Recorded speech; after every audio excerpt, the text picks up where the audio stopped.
The polls predicted it, and on election night the voting confirmed it. Britain's Labour Party, after 13 years in office, would struggle to hold on to power, and Gordon Brown's days in number 10 would be numbered. His party secured just 29% of the vote and almost 50 fewer seats than the rival Conservatives, who themselves failed to secure an outright majority.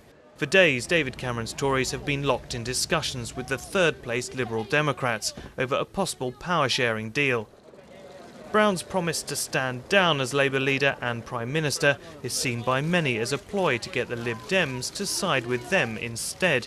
Nick Clegg indicated before the election that he would not share power with Labour if Brown remained its leader. Brown's supporters, though, claim that he jumped rather than was pushed. I think the Liberal Democrats are very, very clear that they, as a separate party, cannot dictate who the leader of the Labour Party should be, or indeed any timetable for an election. I think, look, Gordon is not, he's a very, very clever guy, he's an incredibly experienced politician. He read those results, he got the message. None of the party leaders did as well as they expected to, let's be absolutely frank, or wanted to, let's be frank about that. Brown could still stay on as Premier until a new leader is selected, if, against the odds, Labour managed to entice the Liberal Democrats into a coalition.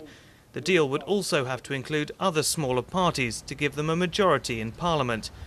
Front-runners in the leadership race are Foreign Minister David Miliband and his younger brother Ed Miliband, the Energy Minister, as well as Schools Minister Ed Balls. There's lots of candidates with a lot to offer.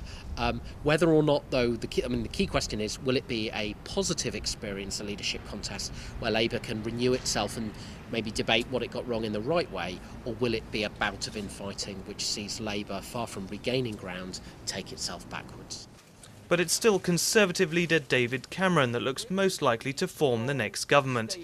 And in an attempt to counter Gordon Brown's move, the Tories are now willing to give ground on the issue closest to the Liberal Democrats and many voters' hearts, and offer a referendum on electoral reform.